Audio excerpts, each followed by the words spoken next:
समांतर रेषा आणि छेदिकेमुळे तयार होणारे जे कोण तयार होतात, जसं आपली पहिली समांतर रेषा यल, दुसरी समांतर रेषा यन. ठीक आहे, या दोन्ही समांतर रेषेला याला छेदणारी जी ही रेषा आहे याला आपण छेदिका म्हणतो, ज्याला की आपण नाव देऊ यन.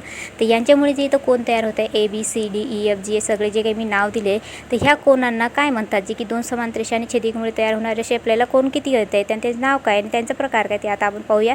तर सर्वप्रथम असतो आपला जो काही कोण तयार होतो तो आपला संगत कोण. ठीक आहे, आता संगत कोण म्हणजे नेमकं काय हे तुम्हाला माहीत असलं पाहिजे. संगत कोण म्हणजे ते कोण ज्या कोणाची जी पोझिशन असते ना ती सारखी असायला पाहिजे. जसं की वरची जी समांतर रेषा असेल यल आणि यम यांच्यावर जे काही कोण आपण घेणार त्यांचं जे नंबर पोझिशन असेल म्हणजे जागा असेल त्यांची ती सारखी असायला पाहिजे. जसं तुम्ही इथं पाहू शकता. तर आपला जो कोण ए आहे याचा जो संगत कोण आहे तो असेल आपला कोण ई. ठीक आहे, दुसरी जोडी पहा. याच्यामध्ये जो आपला डी कोण आहे याचा जो संगत कोण असेल तो असेल आपला एच. तिसरी जोडी पहा.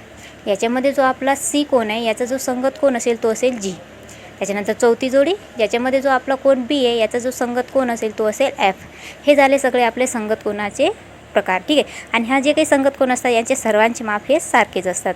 ठीक आहे, दुसरं आपलं जे कोणाची जोडी आहे ती आता आपण पाहणार आहोत. तर दुसरी असते आपली आंतरयुत्क्रम कोणाची जोडी. ठीक आहे, आंतरयुत्क्रम कोण आणि बाह्ययुत्क्रम अशा दोन जोड्या पडतात. त्याच्यातली ही पहिली असते आंतरयुत्क्रम कोणाची जोडी. तर याच्यामध्ये काय असतं, जो काही आपला कोण तयार होतो ना, ठीक आहे, तर त्या कोणामध्ये जे आपले कोणाची जी पोझिशन असते ना ती आपल्याला जो काही आपण इथं नंबर पाहतात याच्यापैकी कोणता आपला आंतरयुत्क्रम कोण आहे ते आपण सर्वप्रथम पाहूया. सी आणि तो आपला जो दुसरा कोण आहे ह्याच्यामध्ये ई. ठीक आहे, हे जे दोन्ही कोण आहे ठीक आहे जे की अपोजिट साईडला आकारामध्ये येत आहे, तुम्ही हे पोझिशन पाहू शकता.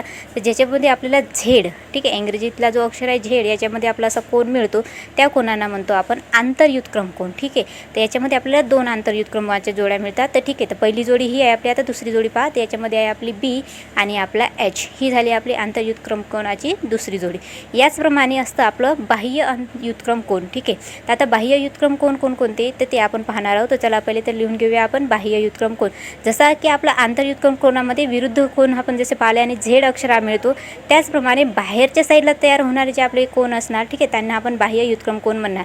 आणि ह्या आकृतीमध्ये कोणते बाह्य युत्क्रम कोण आहे हे आपण आता पाहणार आहोत. ठीक आहे, तर चला एकदा आकृतीमध्ये पाहायचं आहे तुम्हाला की कोणकोणते कोण जे की आपले बाह्य युत्क्रम कोण आहे.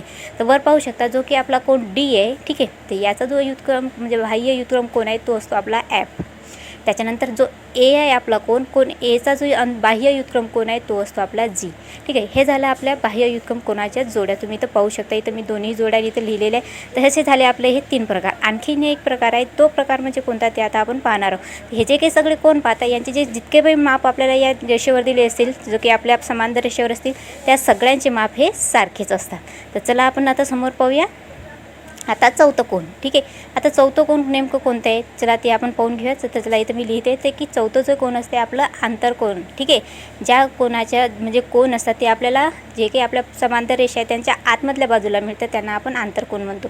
ठीक आहे, तर याच्यामध्ये 2 जोडी असते. तर पहिली जोडी आपण इथे लिहितो सी आणि एचची. ठीक आहे, ह्या झाल्या आपल्या आंतरकोणाची पहिली जोडी. आता दुसरी जोडी पाहतो मी जे काही आपलं आंतरकोण आहे. ठीक आहे, ह्याच्या जे अपोजिट साईडला जे कोण आहे ना आपण तुम्ही इथं पाहताय बी आणि ई. ठीक आहे, तर ही झाली आपली आंतरकोणाची सेकंड जोडी. ठीक आहे, ह्या दोन कोणना काय म्हणतो तर आपण आंतरकोण म्हणतो. ठीक आहे, आणखीन एक प्रमेय तुम्हाला नेहमी लक्षात ठेवायचे. आंतरकोणाच्या ज्या दोन्ही जोड्या म्हणजे कोण असतील त्यांच्या दोघांच्या मापाची जी काही आपण बेरीज केली तर ती आपल्याला नेहमी 180 अंश मिळते.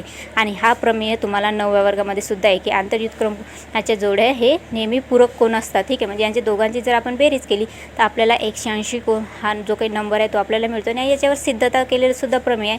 आणि सिद्ध केलेला प्रमेय जर तुम्हाला पाहिजे असेल तर खाली कमेंटमध्ये मला कमेंट करून सांगू शकता. अशा प्रकारे आपल्याला 4 कोण मिळतात जे की 2 समांतर रेषा आणि छेदिकेमुळे तयार होणारे सगळे कोण असतात. चॅनलवर नवीन नसाल तर सबस्क्राईब करा, नोटिफिकेशन बेलला दाबून व्हिडिओला लाईक शेअर करा.